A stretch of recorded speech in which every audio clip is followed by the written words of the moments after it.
Guest of honor. She's worth the wait. We're recording now, so no one say anything libelous, slanderous, or otherwise offensive. So Okay, well, good night, all everybody. language is fine. Okay. I have to log off now.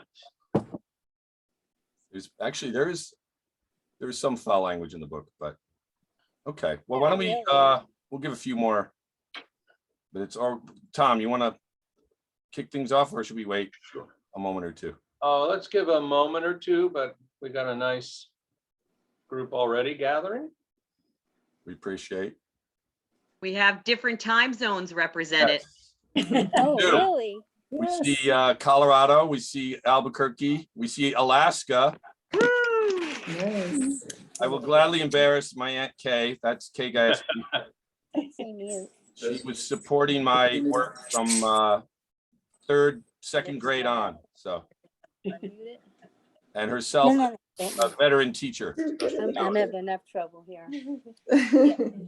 Cindy, some Maple Woodians also on. Yes, Oh, who? Maplewoodians. we have Dan, Chrissy, and Kitty Johnston, who are also married, even though they're on separately. Okay. They're Maplewood. Shirley Meyer is a Maplewood reporter and mom and wonderful person. Tom West, our publisher, of course. But we have a wide array. I like this. Yeah. And There's there's- some of my hometown people, the Yes. Ciabatonis and the Keatings. So that's Yes. nice to see them. Hello. Hi, welcome. live from Pine Street Kitchen. Many is Thanksgiving in that kitchen. Let's see, what else can we say? Cynthia, are you okay there? Yes, I am. All righty. Oh, I hear noise in front. Jen Oldham, I see. Is Jen on? And Charlie is on, although we can't hear him, but that's okay. As long as he can hear us. Excellent. More Darien connections, wonderful. That's Claire's hometown, for those who didn't know. Woo, okay. like Maplewood is Cindy's hometown. Yes. Yep. Unfortunately. Oh. She has plenty to say about Maplewood. Here's a look at the cover. While we're still waiting for people to come on. That is Cindy there on the right.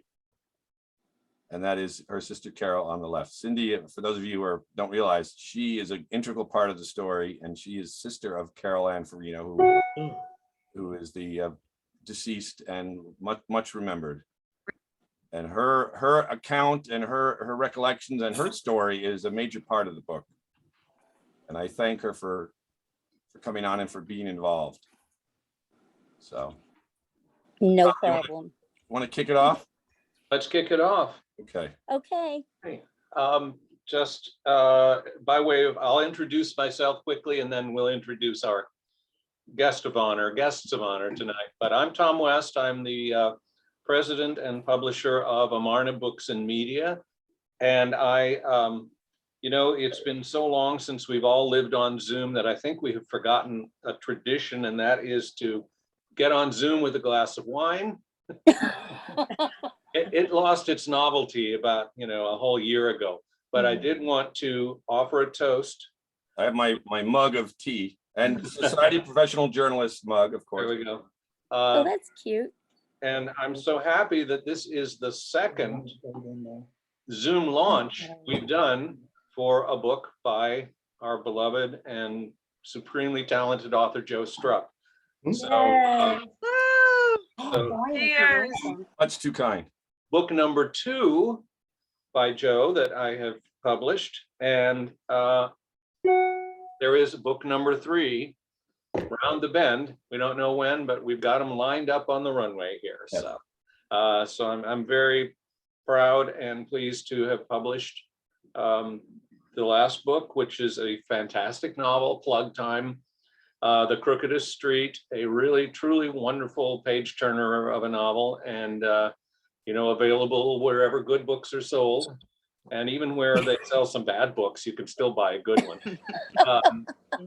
And also now tonight to celebrate the publishing of A Long Walk Home, which we are here to celebrate. So to Joe and also to Cindy, who has joined us, our other guest of honor here, as Joe has introduced herself. Thank you. Now, To not and self-promote. I'll shut up. No, you go ahead. This is my third, book. Cheers. My first book, Killing Journalism. I want to give credit to Willow Street Press. They published it. That'll be almost 3 years ago. So, but yes, Tom. Great applause to them, and it's a terrific book itself. So, But great thanks to Tom for taking on this one. So, I mean, this really came about with the first book. And we owe it all to third guest of honor who really put us together, and that is the lovely and charming and talented Claire Struck, who is with us tonight. Yeah, thanks. So anyway, that's how, you know, through Claire is really how Joe and I connected. And, Mhm. you know, as I was starting up Amarna Books and Media over time, suddenly, you know, it's almost like, you know, it was a godsend to have wonderful books, you know, to publish, because, you know, for publishers, if we don't have good books, we're out of business. So Joe has certainly providing those. So, and this has, you know, very local meaning. At the very beginning, I'll shut up after this. And I said that before, didn't I? No, I like your approach. At the very beginning of the book, as I'm starting to read the manuscript for the first time, it talks about a party that was held that Carol and Farino did not go to, but it was held at 20 South Pearson Road. And Right. if I sit here and I look out my office window to my right, I see Wow. 20 South Pearson Road. That's interesting. I'm at Wow. 29. Okay. I knew as soon as I hit that, I said, this is just way too local. Mhm. 20 South Pearson actually just doesn't have a whole lot to do with the story after it gets going, but it was just a little too freaky to me to, you know, start reading this book for the first time and go, oh, wait a minute, I'm in that There it neighborhood. is. Yeah. I'm just Yeah. up the hill. So, Yep. so anyway, it is a very, very local story in many, many ways, and it is also a very universal and wide-reaching story, I think, and you know, will reach a wide audience. And I think, you know, as these kind of books go, this is one, and it's entirely, you know, Joe's gifts here to make this very human, very moving, and, you know, Cindy's candor and her willingness to be forthcoming with, you know, her path with this story in the book. It has a ring of truth that not all of these books have, and it's got a real heart and soul. So my honor to publish That's it, good. and over to you. Well, thank That's you. good to you. I will share again You author. the cover.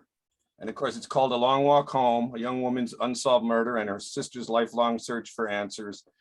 And it's basically it'll be 55 years since Carol Ann Farino was tragically murdered. Not that I think anyone can be untragically murdered, but Exactly. as her story goes, she was walking home from work. She worked at a diner in downtown Maplewood. For those of you who know Maplewood Village, she was a waitress at Milt's Cup and Saucer, which is where today's Anthony Garubo Salon now sits. Okay. It was a diner, luncheonette. She worked there often. She was walking home November 3rd, 1966, which, as many of the parents here know, still this year, we have the teachers convention. There was the 2-day Thursday and Friday teachers convention. So students were off Thursday and Friday, and a lot of them were out and about. Carol was not. She was working, she was heading home. She never made it. And her body was tragically found less than an hour later, strangled, just blocks away on Summer Avenue. If any of you know, that's right off Valley Street, not far from the Maplewood Country Club. She was actually found in a driveway on a side street of Huber Street, driveway of the home at 22 Summer Avenue. And one of those who was told of the tragic news was her sister Cynthia, who's on here with us, and who was a big part of the story and the research. And her story as an 11-year-old girl at the time waking up from a nap to find police and family members scurrying about in her living room to tell her that her sister was just found dead. And I can't imagine what that's like. But thanks to Cynthia's openness, she was very willing to talk to us. But in the years that followed, the Maplewood police and Essex County prosecutors seem to have found very little in the way of suspects, evidence. And it turns out from a lot of the research I did with Cindy's help and with other family and friends' help, a lot of mistakes made by the police at the time.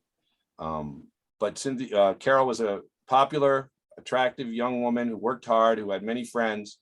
And the fact that her death occurred not far from where we live and some of you live, but that it was never solved, and it occurred in less than an hour from the last time she was seen to the time she was found, which is very unusual.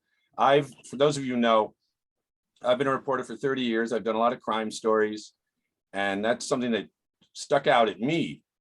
When I first heard of this story more than 20 years ago, when we moved to Maplewood, there was a murder at that time. A woman named Christine Burns was strangled, and I won't get into the gory details. She was found deceased in her front hall of her home on Richmond Avenue in Maplewood, which is also not far from us. And her killer was not found for almost 3 years. I did a story at that time for New Jersey Monthly on the elements of that story and how there really was very little information coming out of the prosecutor's office. And a man was eventually arrested about 2 months after my story ran through DNA. There was then a DNA database created, and they had to check DNA from certain types of convicted criminals, and that's how they found it. But when that story first broke, and most of the murders since, we haven't had that many, we've had a few, they've always mentioned that there was only one unsolved murder in Maplewood, and that was Carol Ann Farina. And so I always was curious about this case. I started looking into a different case that involves a murder in my family going back to the 60s that hopefully will be out down the line that Tom and I are working on. But in doing that story, I was very much intrigued with the research of these murder mysteries. I started re-looking at the case of Carol Ann and found the friends who knew her, found some police evidence and reports, and talked to experts. And then I came across Cynthia, her sister, who was very open with information. And I think between the two of us and lots of research and asking of questions, we brought out, I think, what is an interesting story, not only in that this case remains unsolved after 55 years, but that there are suspects that came through along the way that some believe were not properly investigated. And we also stumble upon at the end a medium, a woman who has worked with police and defense lawyers over the years, a woman named Maggie Retchik, who was very helpful and gave some insights as well. And it paints a picture of not only this crime and how it has remained unsolved, but the impact it has had, not only on Maplewood and certain people here, but on Cynthia and on even some of the police who first investigated it and talked to me about how it's something they were not able to really ever get over and still happen. So I hope everyone finds it interesting. And Cynthia, can you weigh in? Now you are now living in Monmouth County. Right. And we won't give your age now, but people can add up. Although if they see you and know you are much younger in spirit and your kindness and openness than any birthday would relate. But why don't you tell us what all this means to you and your take on the story and the book and what people might gain from it? I think that most murder mystery stories don't get into how it affects the family, the siblings, the relatives. This is totally different because actually we didn't have enough information on Carol to make the whole book about her because she only lived 17 years. And also a lot of her friends were gone. Remember, we tried to get in touch with a few of her friends that either are gone or they're not aware of anything. We couldn't find enough people to really get to the meat of it, to get her personality. it was hard. It was just too hard to do that. So I think that's how it wound up being a lot about me, because we didn't have enough information to talk about Carol to make a whole book, a substantial book, I think. I don't know. Do you agree with that or not? I think there are parts of her life that a lot of her friends did talk to us about, but you're right. Right. When someone's only 17, you Right. paint a picture of what it's like. But I think the interesting thing I found is how it affected you and your family through the year. Right. And we'll tell everyone the reason your photo isn't up is that you wanted to be a little bit incognito, which is understandable.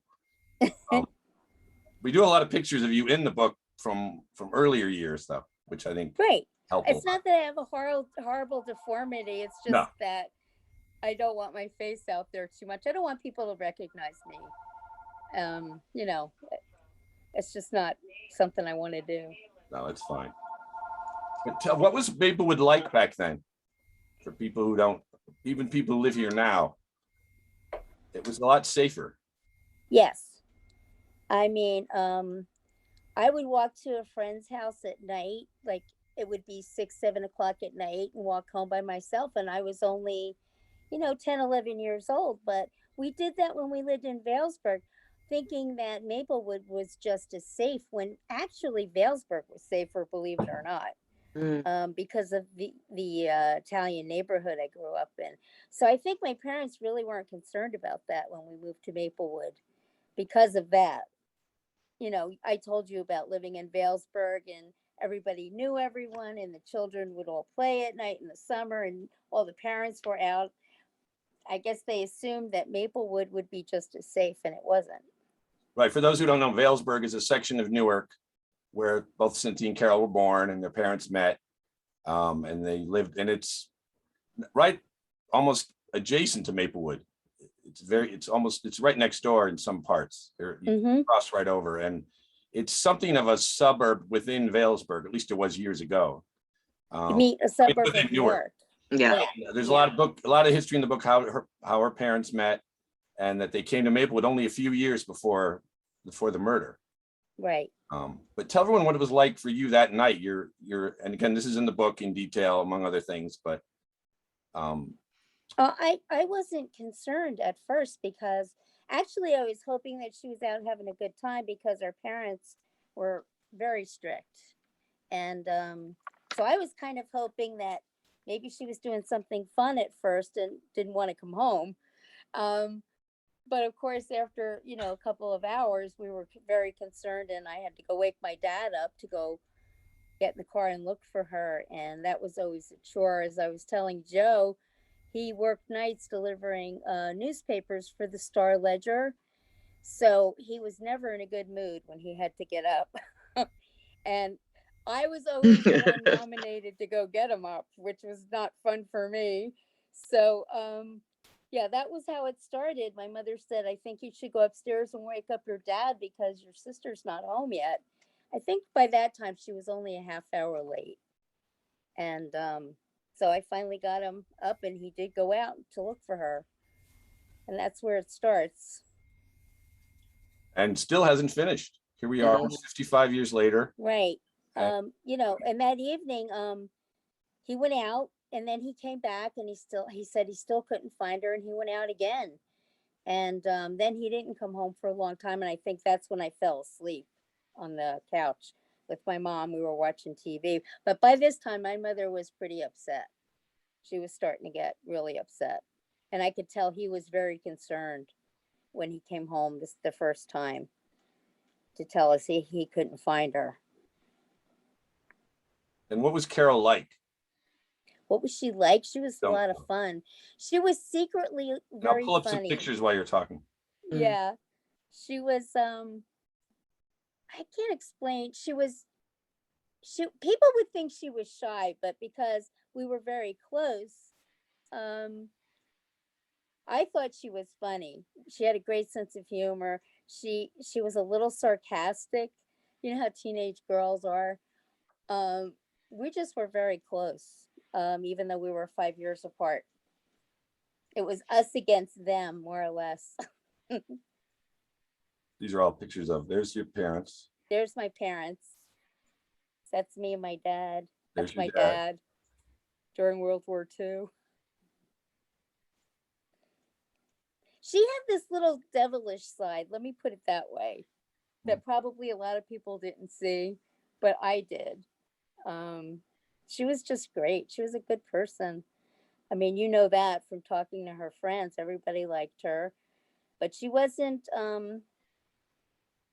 real outgoing. I wouldn't say she was shy either. She just didn't like to be on display, I think. She wasn't very flashy type of girl. She had a lot of class.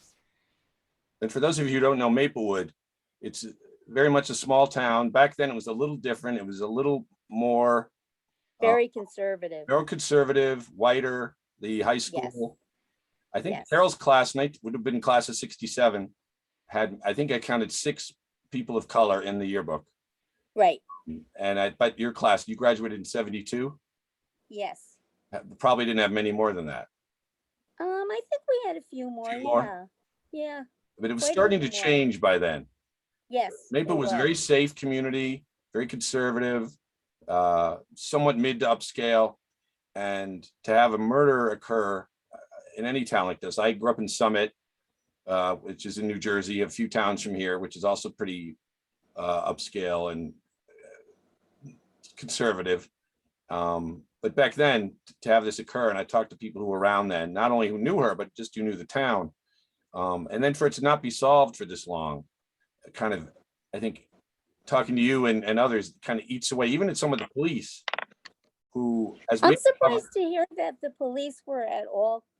I mean, I know they a were few of them, concerned. not most of them. And we go into the book about our own Yeah. battles with the police to get information that they're still not They're not releasing. forthcoming at all. But a few former police who are no longer with the department, that's a clear thing I should point out. A couple of them Right. talked to me and were still concerned that this had not been solved and still hasn't. Mhm. But we do, as you know, do come up with some suspects, do come up with some theories and some reenactments that I think really lay out likelihood of what occurred here, but also along with what occurred for you, Right. of how it affected your life. You ended up getting married, divorced, getting married again, moving around the country. And I think to show your strength to still be going well after all this, when a lot of people, Well, yeah, but I made a lot of mistakes, I think, Yes. because, well, as you know, we were very sheltered and smothered by our parents. And then after she died, I mean, the focus was totally on me. So I think that's what made the rest of my life a little wild and crazy, Mhm. because I was like always trying to break away from them and get out and do what I wanted to do, which at some point probably wasn't a good idea. And I made a lot of mistakes, but you know, I can't apologize for anything I did. That's my life and that's the way it was. nor should you. Mhm. Well, I think a lot of people who, you know, are a little conservative would think, oh my God. But I mean, a lot of people have a past and they just don't talk about it. And here's some other, let's see. Just find the right. Does anybody have any questions while I'm pulling these up? What are you pulling up? These are just some other images Okay. from my files of the book. We did have a situation, I'll jump in for a second while Joe's looking, that we initially looked at the book as the only unsolved murder in modern Maplewood history. And during the time when we were going through the editing process and early in the design, it looked like we might have had a second. Yes, Right. we did have a second. Those of you who live in Maplewood know the murder of Musa Fafana, who was a high school student at Columbia, just like Carol was. And he was also a soccer player, and our son Cole actually played on the same soccer team with him. And he was killed in, I believe, June, and they just arrested someone within the last few weeks who admitted to the crime, although he's claiming self-defense. Right. But They at least they caught somebody. They did, and apparently it's the right person. Now, whether he gets convicted or charged at whatever level, it is no longer unsolved, at least for the moment. Here's some Yeah. images. This is one of the That's first positive. This is actually a New York Daily News story about Carol's killing, which is kind of interesting. The Daily News did a lot of coverage of it, as did the North Jersey papers, the Bergen Record. Full disclosure, I'm now at the Asbury Park Press, as some of you know, and our sister paper is the Bergen Record. But the New York paper, Mhm. The Star Ledger did a pretty good job. they too. did coverage too. Yeah. This is the 4 members of the family. These are all photos provided by Cynthia, by the way. Your parents, and there's Carol and young Cynthia. How old were you there, do you think? Oh my God. I think Younger I than was 11, we about know, so. Yeah, 7 or maybe 6 or 7. I was tiny too for my age, Yes. because everybody was Young, short in my youthful. family.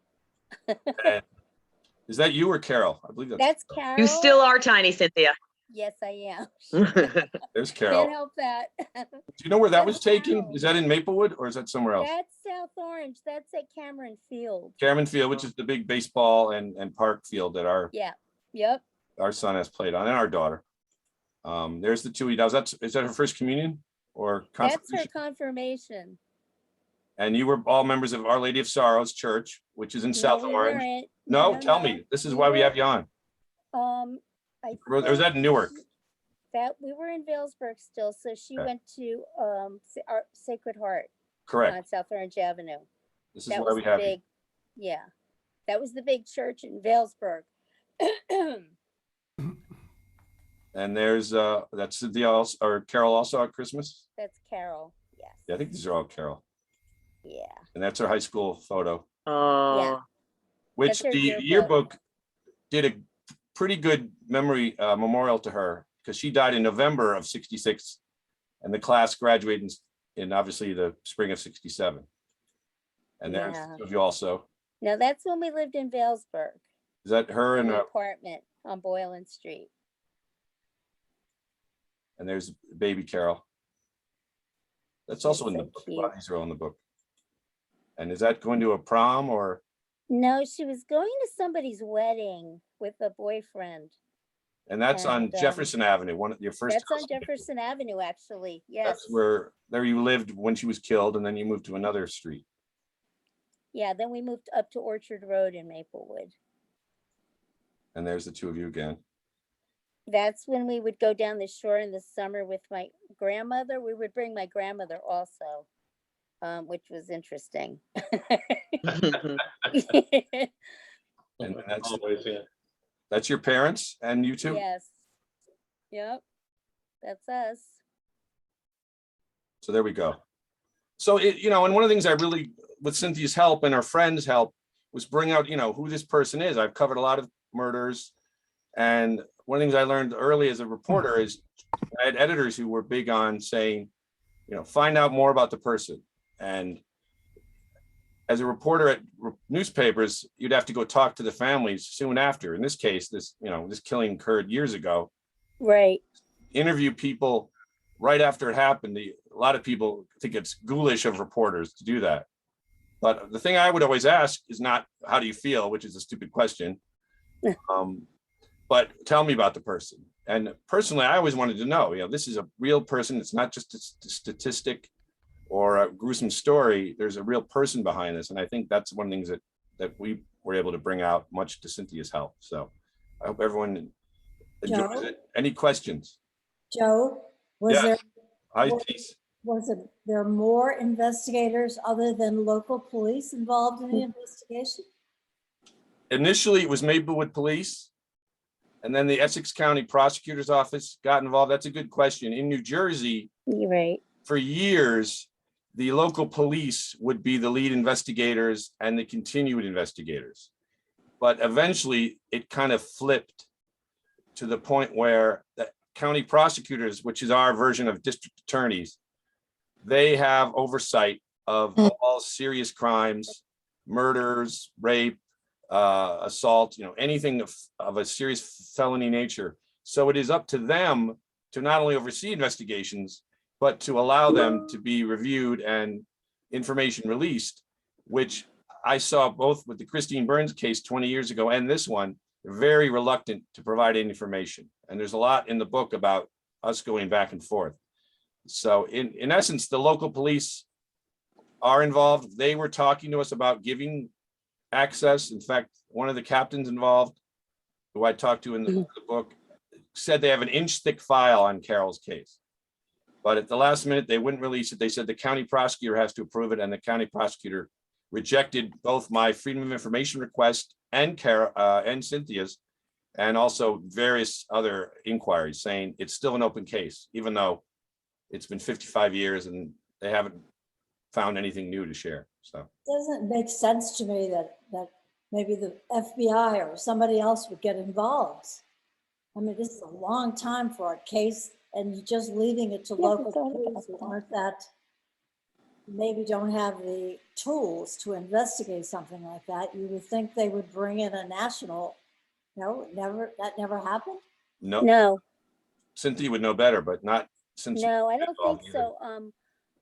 I never even thought about the FBI actually, because, well, at the time they just didn't take an interest. I don't know whether my parents pursued it and maybe they didn't. I don't know, but that's a good point, because I never thought about that. Maybe they could do it now. Why not? There have been a couple cases in recent years, some around here, not in Maplewood, but in North Jersey, and a few down in Monmouth County where I work, that have been Mhm. solved with DNA. The Maplewood police told me they had yet to try to test any DNA, and they still have many things from the crime scene. They have her, Okay, did they say that they still had her clothes? they wouldn't tell us, but as far as, I don't think they have them, and I think that's why. I think the police said they had some items, and if they don't, they at least have the stockings. She was found, I won't get too graphic, but she was found It's all with right, you can tell stockings them. taken off. She was found basically, it seemed like the killer was in the middle of trying to perform some kind of sexual assault. Her Right. girdle was pulled down, her stockings were pulled off, and her stockings were the murder weapon. She was strangled with her stocking. And those would have been found at the scene along with her coat. Right. And they would possibly have DNA on them. And the police told me they never have even tried to test the DNA. Which, But what was the reason why they didn't? Did he give you a reason? as you know, they were not very forthcoming. Oh, no, they were not forthcoming at all. And there have been many cases in New Jersey going back decades that have been solved in recent years by DNA, and they Oh, absolutely. still have not even tried, or at least revealed any effort to test DNA. So, Joe, I have a question. yes. It's Fiona. Hi, Fiona. We see you Hi. in Carl's name. Hi. Our friends. Hello. I just want to, Cynthia, I'm so sorry about your loss. It's Oh, thank you. devastating. I can't imagine, but Joe, you mentioned a little while ago that there were some possible suspects that you, and I'm sorry, I haven't had a chance to look at the book, but how do you deal with mentioning suspects in a book and not open yourself up to lawsuits? Good question. We do, I won't get into, I don't want to reveal too much, but we do focus in on a couple suspects. One is a person who's been convicted of several serial killings of young women. And then another one who was charged in a similar case, though acquitted, but has since died. And as other journalists here would know, you cannot libel a dead person. And the claims and IDing of him as a suspect is simply a conjecture based on much background. But yeah, there is no slander or libel of a dead person. The other person who's been convicted of other crimes, I reached out to, he's in jail, a man named Richard Cunningham, who's been convicted of many similar murders and also admitted to some others in just the last few years. I reached out to him, and he's in Trenton State Prison. And he actually hit another reporter, writer who has done work on him, responded on his behalf to me. So he was reached out to. And again, it's conjecture as a potential suspect, not saying he did it. But the one main suspect we find in the end is no longer with us. So that makes it less of a. And he's pretty much, we think he's likely the person, Yeah. more so than the rest. And that also ties into the medium. Yes, I want to call her a psychic because she's a medium who she's has a medium. Yeah. she's been involved in a lot of other cases very successfully, and she adds some fuel to that fire that it's this other person. But we won't want to give away more than that. But that's a good point, Fee. Believe me, we look into all of that before you start printing things. I figured. Hey, Joe, it's Jill. Hi, Jill. How are you? Hey. Cynthia, I don't know if you could tell us a little bit more about how it affected your parents.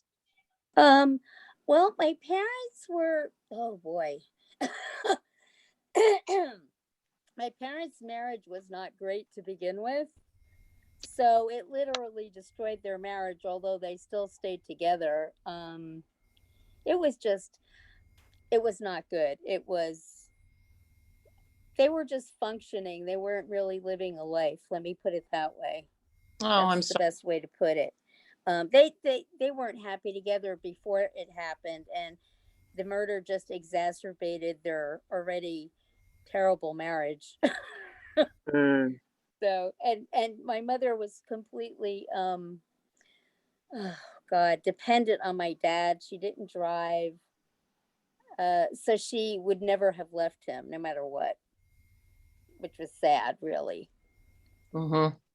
And they were very close, a very traditional Catholic Italian Italian. wedding. You yeah. couldn't get divorced back then. Nobody was divorced in my family, except for me. And I think one other person. And Cynthia, maybe. this is Claire.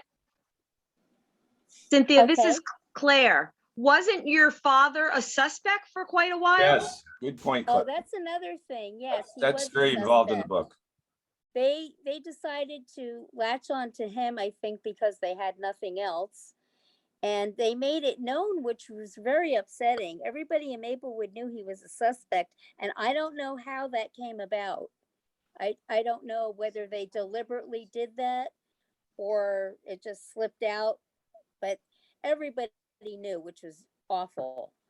And actually, he felt a little persecuted. There's a part in the book where he stopped for a traffic problem, and they called 4 other police cars in as backup. They made a big scene. It was very embarrassing and upsetting, actually, for him and my mother. And he had a very clear alibi from the timeline in the book. Carol was last seen between 7:30 and 7:45, Right. and she was found at just about 8:30. Yep. And tell us, isn't that around the time your father was sleeping and you went to wake him up, or a little earlier than that? I went to wake him up probably around 8:15. So he couldn't possibly have done it. But actually, when that all occurred, I was so young that I thought maybe they knew something I didn't. So I even thought he could have done it because he wasn't a nice guy. He had a terrible temper. He was violent, and he was abusive. So, I really thought it could have been possible. So I wasn't feeling very sorry for him, which is kind of sad, actually, now that I look back.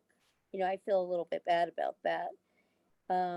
But years But later, he kind of dug his own grave because he was going to Maplewood Village and questioning people and kind of, I don't know, I don't know what he was thinking.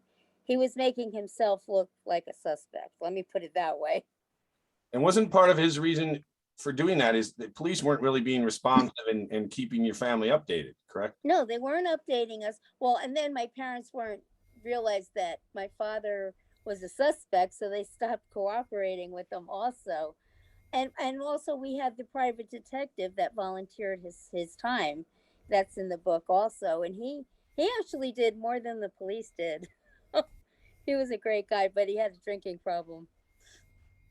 And then, And Cynthia, your father was probably just acting as, Father Bear, just wanting to know something and trying to figure out. But he was making himself look guilty and look ridiculous. But I think he was so Yeah. frustrated that nothing was being done and that he knew they were focused on him. He had to have known Absolutely. that. Yeah. So it hard. And just was- especially that your sister worked at the diner. She was at such a public place that was Yes. so exposed to so many people. It's Yeah. just a shame. I don't understand why they said, well, he was out driving around the same time he could have killed her. And Huh. the timeline is off actually, but they had nothing else, nothing Mhm. else there were- to go on.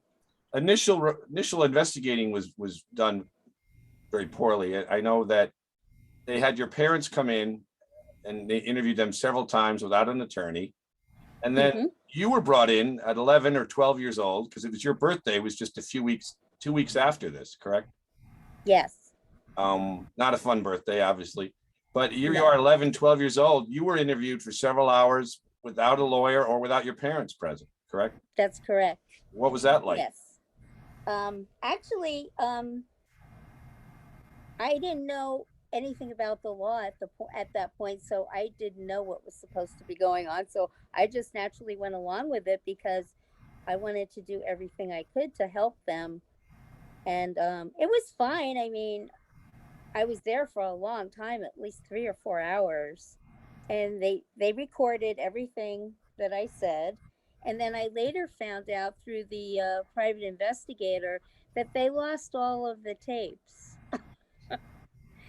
Yeah, they just mishandled everything. When I think about it now, I get so frustrated and so angry because they were way above their head in this thing. They had no idea what they were doing, but they should have called in the FBI or somebody to help them. But of course they didn't. They didn't do anything. Mm-mm. They just, I don't know what they were thinking. Hey, Joe, it's Jen. Hey, Jen. We all kind of watch TV these days and all these cold cases that are solved in an hour on TV. And Yeah, baloney. it's, given what you're saying and how it was mishandled, because I watch these TV shows, like, And so do I. they didn't even run DNA. I mean, it seems like there would be a way to sort of push this issue, but I don't know where that would have to come from in order to, I guess, the Attorney General or whoever does that in the county. Right. And it would be the county prosecutor or the Maplewood Police. And hopefully one of the things that I hope for is that this will raise some awareness and get them to at least reopen the case, or as they claim, it's always been open, even though they haven't done anything. It's not open. They're just saying that because they don't want to give us any information. And tell them what they said to you when you approach the police. Tell them what they said. They said to you something about, well, why don't you show us what you've got? Yes. In the course of our research, I could not believe that.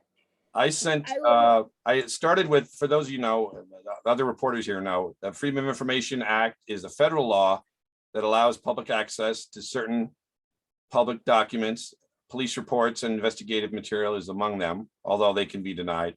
And the Oprah, which is not the TV star, the Open Public Records Act is a New Jersey law, which does the same thing. So there are two pieces of access. And if you file a request under the Oprah or the FOIA, as they call it, Freedom of Information Act, you can get access to most public records.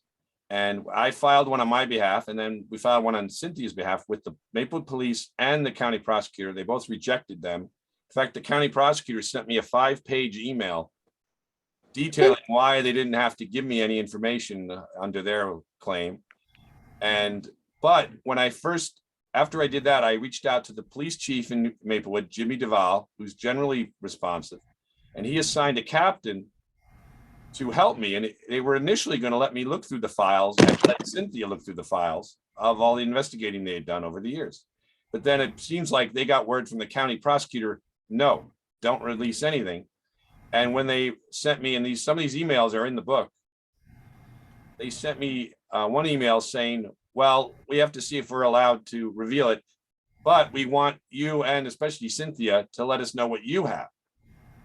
And that seemed not only a bit arrogant, but kind of showing a lot of guts to deny information, but ask for more. But, that's bureaucracy at its finest in many ways.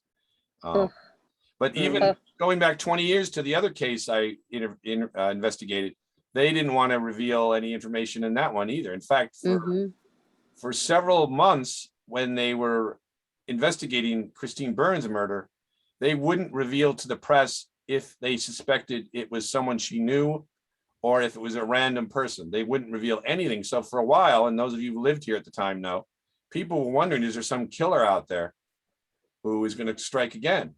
Right. Turned out he was a stranger. He did strike again. He tried to break into somebody's home and attack a woman. Luckily, he was caught. And eventually his DNA was tested because that is now the law. And he was found connected to that murder and didn't even go to trial. He took a plea deal that I put him away for 25 years. But in this case, both cases, the Maple police do not come off well in terms of providing information. I myself have had to sue the school board in Maplewood for access to simple basic. One was an invoice for an attorney they hired, and another was records of another case where they hired a different attorney. Basically, 2 invoices for legal fees, and they denied both. I found a good lawyer who's a great freedom of information attorney. He sued. We won, and they had to pay him $4,000 for each time, and also give me the documents. So there's not always the greatest legal judgments when they deny information, and especially to the victim of this horrible murder who has not seen any justice in all this time. So that's where we're at. Yeah, we're hoping that this raises a lot of interest, and there's a lot more in the book about this medium who really got involved and connected things in a way that is really interesting and revealing. Things about Cynthia's life. She went on to get married, divorced, travel the country in different places, and of course ended up marrying your husband, who we're sorry passed away last year, Michael, who was a great partner to you from what you've told me and what I found. So that's at least some good piece of it. But I think you had such an interesting piece of this that I'm really honored that you would talk to us. And I think we got the story out in a lot of places where it can lead to. But any other questions? So you think that the interest in your book now is going to further the investigation, or is it just going to die? Well, let's hope it furthers, right? I hope so. Yeah, that's the hope. In That's the the book, hope. there is a PO box that is in there listed in case anybody has any information and wants to do it anonymously. There is a PO box where people can mail the information. So we're hoping that, that's one way where in really as secure way as you can right now. that Yes. you could Yeah. So you're hoping that your book just continues the investigation to some successful conclusion, right? Yes. And I think Yeah. it's also, I've read a lot of these true crime books and done a lot of reporting on these kind of cases. I think this is different in that it is such a long time ago that it occurred, but there's still a lot of information that we were able to get. And of course, Cynthia's part in it really helped tell a story of not only how it affects this victim who just was tragically taken from us too young. By all accounts, I couldn't find anyone to say a bad word about Carol. Very friendly, kind. A lot of people who talked to me talked about they knew her well, several of them, but some of them didn't know her that well, but always found her to be friendly, to be kind. One person who lived nearby said he would walk home sometimes from work at the same time with her. They weren't great friends, didn't really know each other, but she was always kind and considerate, and had a little bit of an interesting streak too. Yeah. He was a nice kid. He lived down the street. I can't remember his name now. He's a little strange. Like he was a little bit ostracized by the other kids, but she was never like that. She was nice to everyone. And a big Maybe music too nice fan. to everyone. Her, also interesting. Her favorite song was what, Cynthia? In the Still of the Night. Still of the Night, which we wanted to call the book In the Still of the Night, but there's a couple others with that name. So There's also a lot of books called The Long Walk Home. yes, too. so I'm sure you look for A Long Walk Home, Strupp. Just look up my name on Amazon and Barnes and Noble, and it's there and easily found. And we're getting copies here. We're going to get some. If you want a signed copy, we can provide them. And there's going to be more promotion out there. Cynthia and I did a pretty good, I should say, a very good podcast interview that I'm still editing. It'll be out within the week. Not too long, but in depth, about half an hour, where she goes into a lot of these things even more so. And there's stories. I know Tap Into, the local website, is going to do something, should be out tomorrow, and Mhm. keep promoting as events go, and hopefully maybe jar the police into reopening, because the more I looked into it, sadly, living in this town, knowing the police didn't do and still aren't willing to do everything they can. And again, they're under the county prosecutor, I understand, but that's also Yeah, but at the time they weren't. right. And That's today why- even if they are, the county prosecutor could be doing more, but our county Yeah. prosecutor has a lot of problems that I also go into in the book, cases they've blown over the years, and internal political problems that go on. But it's still very much a case to be looked at and to learn from. So, Right. any other questions, anyone? I feel like I'm teaching one of my Zoom classes. I teach 2 classes at Rutgers and also at Charlie Dickinson. So, Joe, I have a question. It's Jen. Yeah. You talk about safe neighborhoods and unsafe neighborhoods, and is there a feeling now in Maplewood that it's not safe given some of this history and then the recent shooting? I mean, how does that change the feel of the community? that's a good question. Well, I'll ask some of you who live here, if you want to weigh in on that. Then I will. But I think we're still considered a safe neighborhood. One of the things about Maplewood's situation is we are in a strange part of Essex County. We are right next to Newark and Irvington, which have their share of crime, although both are better than they were maybe 20 years ago. But we're also next to Millburn, which is a very upscale community. So we're kind of in between the two. We get a lot of, whenever you read about someone being arrested for serious crime, there aren't that many, but there are some. They're usually from somewhere else. It's considered a town where you have to lock your car if you don't want things stolen. We lock our doors at night because because of break-ins that occur anywhere. But in terms of walking down the street and getting robbed or attacked, no, I don't think most people worry about that. But this terrible murder of the Columbia High School student this year definitely added to that concern, especially when he was killed basically on the baseball and football fields in town. It was at night, it was Yeah. after dark, but it was school property. It was a fact, boy. I'm sorry? Oh, I'm telling my friend who's sitting next to me that it was a boy who was murdered. Thank you, friend, for helping her get online. Yes. But the fact they caught the person that we believe It's did it, good. it helps, I think, a lot of us breathe easy. But It was especially disturbing to students and, fellow students and young people here who were raised like, my kids were raised to think, well, you live in a pretty safe place. and I think it is safe. I think that's one of the things why it was so shocking. But We're a conservative place, though. I mean, we've gone way off the other end in a lot of ways. yes, Maplewood is yeah. not the Maplewood of 1966 in many ways. No, no, In not fact, at some think all. we go a little. Nor is the world. Yes, Right. but from a conservative liberal perspective, this town is very liberal, maybe a little too PC sometimes, but I think overall very positive place to live. But I would like to see them do more on this case, not only because I personally curious, but I think it would show people that they're not leaving this behind just because it's been years. And Cynthia is a clear example of why it still is a concern. And a lot of Cynthia's friends we talked to and a lot of Carol's friends are also still wanting to find out what happened. So I have a question for Cynthia. I'm curious why your family stayed in Maplewood. Was it hard to stay? good question. I've often wondered that myself because I would have been very happy to leave. When you're in junior high, the last thing you want is to be scrutinized at every turn. So I asked my parents why they didn't want to leave, and we want to keep you in the school district. It's a good school district, and I was like, I asked them once. I said I'd rather be sent away to private school just to get out of here because I couldn't do anything without someone knowing about it. It was awful. And I never could get a straight answer. Maybe they thought if they moved away, the police would stop doing anything at all.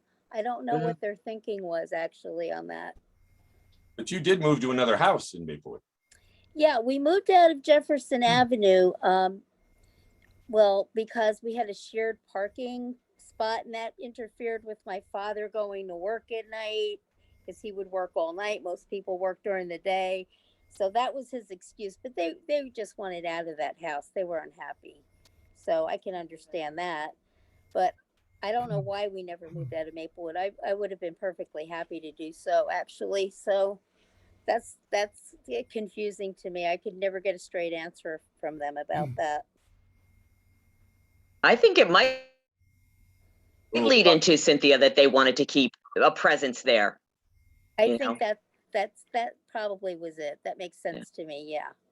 Did you have family in Valesburg still? Yes, we did. A couple of my mother's sisters still lived there, but eventually they did the old 55 and over down in Holiday City. Okay. You know, Holiday City, New Jersey, where Yeah. everybody goes. So they finally moved down there. And then my parents, well, I was living in Kansas City at one point, moved out to Kansas City to be with me, which I really wasn't happy about. But they followed me to Kansas City, and then they decided to move down to where my mom's sisters were in another area down there, and retired. Yeah. Very good. Well, I wanted to say, as Joe's wife, thank you for your bravery and sharing your story. Oh my because God! it really I was is, thrilled that you know, somebody unbelievable. was And interested. yeah, You know, I was just thrilled that somebody even cared or even thought about doing anything about this. So Well, I think a lot of people in Maplewood are interested. I put it really do, out. Cynthia. I think it's quietly, you know, it affected your family, but I think it affected a lot of everybody that was in her class at Columbia probably still remembers it and has that yeah. that sits with them, absolutely. you know? So the I circles go out and out. We Yes. just, Joe just connected with someone within the last 2 days who's heard about the book, and her aunts know your family and work locally. So, you know, it's just kind of bringing back to life something that happened, something horrible that happened to your family that hasn't been totally resolved yet. And maybe this can get it out there again to get some resolution. I hope so. I hope that's the result of this. That's why I did it, actually. So Absolutely. Well, you were very brave, and thank you. Yes, Oh, thank no you very much. problem. And we'll keep pushing it. And I thank everyone for tuning in. Any more questions? I just want to put one plug out here, Please. that being my role. Yes. Maplewood, and you are hoping to buy the book online, please buy it from Words Bookstore in Maplewood. Okay. They're a fabulous place, run by terrific people for the best of reasons. And you know, you can order online, Words Bookstore. I have no financial interest in it, but they are, you know, we have a great local bookstore, and that's a vanishing species. So, you know, I please. love bookstores. Yes, thank you. So please do your bit if you can to order it through Words. They'll We get it. come from the Bronx to get our books there. Yes. Yes. Yeah. So anybody anywhere. And I'm going to get copies that we're going to have if you want signed copies. That's always available. And my other books are too. The recent flooding didn't destroy everything. So we have copies. And any other questions? Okay. Well, thank you everyone for tuning in. This is really nice of you on a busy weeknight. You're all great friends and interest. And anyone has questions beyond, don't hesitate. Like I said, we're going to have a podcast up with me and Cynthia talking, hopefully in the next week. And the book is out on Amazon and Barnes & Noble. It will be at Words. And obviously we're going to get some copies in. Plenty of places to track it down, and let me know what you think. And thanks again. More to come. I think we have to do a round of applause for Cynthia from all the time zones. Cynthia, Thank you, guys. thank you. Joe, Thank how do you we find the very much. podcast? Thanks, I'll let everybody. you know. It'll be out through Facebook and email and all the other ways that I've annoyed you with the word of this event. So it'll be easy to find. It'll probably end up on, I have other podcasts. Some of you knew I used to do one called The Retro Room and another one called Joe's Media Corner, which are still out there through Apple Podcasts and others. I think I'm going to create a section just for this, and it'll be easy to find there as well. Cool. So good point to make, where to find It it. was nice meeting all of you, by the way. Bye, Thank you. Cynthia. More to come. Bye-bye, guys. Take care. Thanks, Cindy. Be Bye. well. Thank you. Bye. Good night, everybody. Thank you. Night.